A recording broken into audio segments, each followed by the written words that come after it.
ये कहानी है बिहार के एक पुराने गांव रामगढ़ की, जहां कभी एक हवेली थी। बेतालों की, आत्माओं की और चुड़ैलों की कहानियों से भरी। लोग कहते थे उस हवेली में रात के समय औरतों की चीखें सुनाई देती थी, पायल की आवाज गूंजती थी और कभी कभी कोई अदृश्य परछाई गांव की गलियों से गुजरती थी।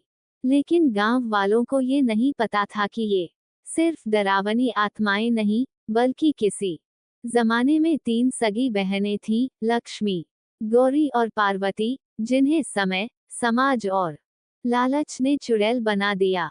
रामगढ़ के ठाकुर रघुनाथ सिंह का बड़ा नाम था। उनके पास सैकड़ों बीघा जमीन थी। उनकी पत्नी जनकी देवी ने एक ही बार में 3 जुड़वा बेटियों को जन्म दिया। तीनों बेटियां सुंदर थीं, चंचल थीं और उनमें कुछ अनोखा था। कहते हैं, लक्ष्मी की आंखों में रोशनी चमकती थी, गौरी की बातों में जादू था और पार्वती के स्पर्श से मुरझाए फूल खिल उठते थे।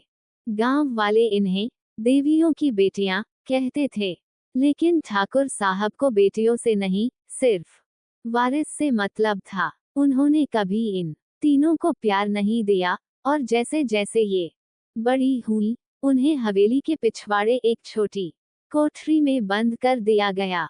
पढ़ने, खेलने और बाहर जाने की अनुमति नहीं थी।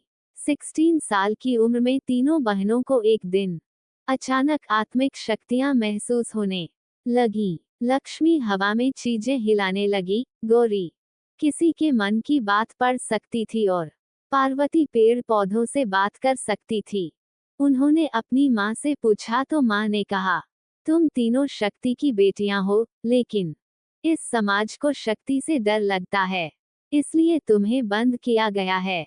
एक दिन गांव के मुखिया के बेटे ने हवेली की एक नौकरानी पर अत्याचार किया।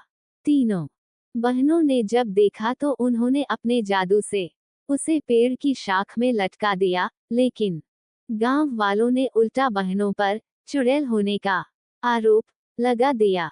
लोगों ने उन्हें हवेली के तहखाने में बंद कर दिया। वहां पानी नहीं, खाना नहीं, बस अंधेरा, भूख और अपमान था। जनकी देवी अपनी बेटियों को बचा नहीं पाई और सदमे में मर गईं। तीनों बहनें 7 दिनों तक भूख प्यास से जूझती रहीं। फिर एक रात आसमान में लाल चांद निकला और हवेली के अंदर से 3 चीखें गूंजी। तीनों बहनें अब इंसान नहीं रहीं। लक्ष्मी अब हवेली की दीवारों में से निकल सकती थी। गौरी बिना बोले मन पढ़ सकती थी और किसी को भी सम्मोहित कर सकती थी। पार्वती के पैर जमीन को छोड़ हवा में उड़ने लगे। अब तीनों बहनें बन गई थीं रामगढ़ की 3 चुड़ैल बेटियां। रामगढ़ में एक के बाद एक हादसे होने लगे। कभी गांव की घंटी रात को अपने आप बजने लगती, कभी गांव के ठाकुरों की गायें खून पीने लगती, और कभी किसी की शादी में दुल्हन की जगह लक्ष्मी बैठी होती। लोग डरने लगे। पुजारियों को बुलाया गया, तांत्रिक आए, लेकिन कोई भी बहनों के गुस्से को शांत न कर सका। एक दिन गांव में एक लड़की आई, रूपा, जो शहर में पड़ी थी और जनकी देवी की दूर की रिश्तेदार थी। रूपा ने सुना था बचपन में इस हवेली की कहानियां, लेकिन उसे यकीन नहीं था। वो अकेली रात को हवेली गई और उसने बहनों से बात करने की कोशिश की। रूपा बोली, अगर तुम सच में चुड़ैल नहीं हो, तो अपने दर्द को दुनिया के सामने लाओ। डर से नहीं, प्रेम से। रूपा की बातों में कुछ था। तीनों बहनें पहली बार रो पड़ीं। रूपा ने गांव की पंचायत में सबको इकट्ठा किया और सबके सामने तीनों बहनों की कहानी सुनाई, कैसे उन्हें पिता के लालच ने बंद किया, कैसे समाज ने न्याय नहीं दिया और कैसे शक्ति को दंडित किया गया। गांव वाले पहली बार शर्मिंदा हुए। ठाकुर साहब के वंशजों ने माफी मांगी और तीनों बहनों की याद में एक मंदिर और एक पाठशाला बनवाए, शक्ति मंदिर और त्रिदेवी बालिका विद्यालय। कहते हैं, उस दिन के बाद तीनों बहनों की आत्मा मुक्त हो गई, लेकिन उनकी आत्माएं हवेली में अब भी हैं। न डराने के लिए, बल्कि उस हर बेटी की रक्षा के लिए जिसे समाज कमजोर समझता है। तीनों चुड़ैल बेटियां असल में समाज के अन्याय की शिकार थीं। उनकी आत्मा जब तक न्याय नहीं मिला, भटकती रही। उनकी कहानी हमें सिखाती है कि हर शक्ति को सम्मान चाहिए। बेटियों को कभी कमजोर मत समझो, और समाज अगर अन्याय करेगा तो किसी दिन आवाज उठेगी, चाहे वो इंसानी हो या आत्मिक। रामगढ़ की हवेली में 3 बहनों, लक्ष्मी, गौरी और पार्वती, को समाज की अन्यायपूर्ण परंपराओं ने चुड़ैल बना दिया। वर्षों बाद एक शिक्षित लड़की रूपा ने उनकी आत्माओं को मुक्ति दिलवाई। गांव वालों ने शर्म से उनकी याद में एक मंदिर और बालिका विद्यालय बनवाया। लेकिन क्या आत्माएं सच में मुक्त हुई थीं? अब साल 2025 चल रहा था। रामगढ़ गांव भी बदल चुका था। सीमेंट की सड़कें, बिजली की लाइनें और मोबाइल टावर लग चुके थे। गांव के सबसे अमीर किसान धनराज पटेल ने पुरानी हवेली को खरीदकर उसे पटेल विला बना दिया। उनके 3 बेटों की शादी तय हुई और वो चाहते थे कि तीनों नई बहुएं उसी हवेली में गृह प्रवेश करें। आरती, शहर की पढ़ी लिखी और डॉक्टर। रेणुका, सीधी सादी लेकिन धार्मिक। काजल, तेज तर्रार और फैशन डिजाइनर। तीनों बहुएं पहली बार जब हवेली में आईं, उन्हें कुछ अजीब सा महसूस हुआ। आरती को लगता जैसे कोई उसे देख रहा हो। रेणुका को लगा कोई धीरे से उसके कान में कुछ बोल गया।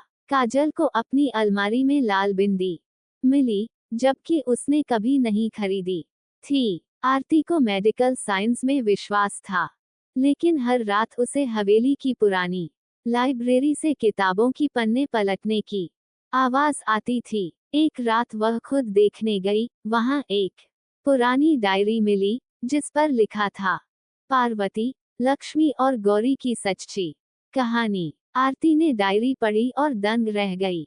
उसने उसी रात रेणुका और काजल को बताया, हम तीनों को यूं ही इस हवेली में नहीं लाया गया है। हमें कुछ अधूरी कहानी को पूरा करना है। तीनों बहुएं एक रात एक ही सपना देखती हैं।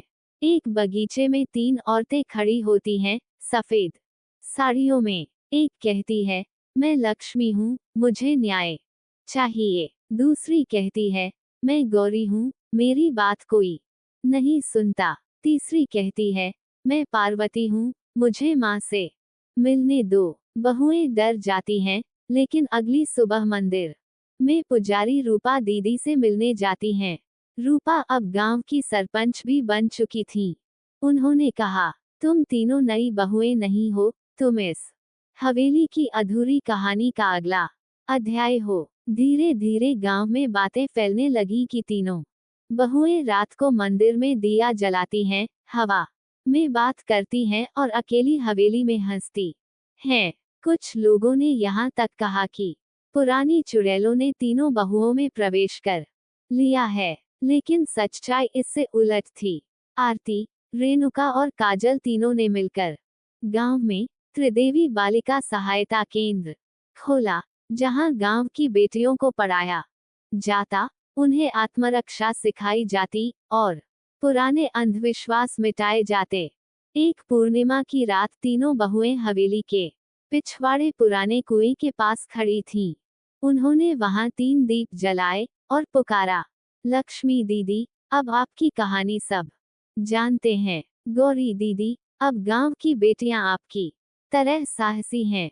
पार्वती दीदी, आपकी मां के नाम से स्कूल चल रहा है, अब आपकी आत्मा आजाद है। अचानक हवेली की दीवारें चमकने लगी, हवा तेज बहने लगी और आसमान में एक लाल तारा टूटा। लोगों ने देखा, हवेली की छत पर 3 सफेद परछाइयां ऊपर उड़ गईं। गांव अब बदल चुका था।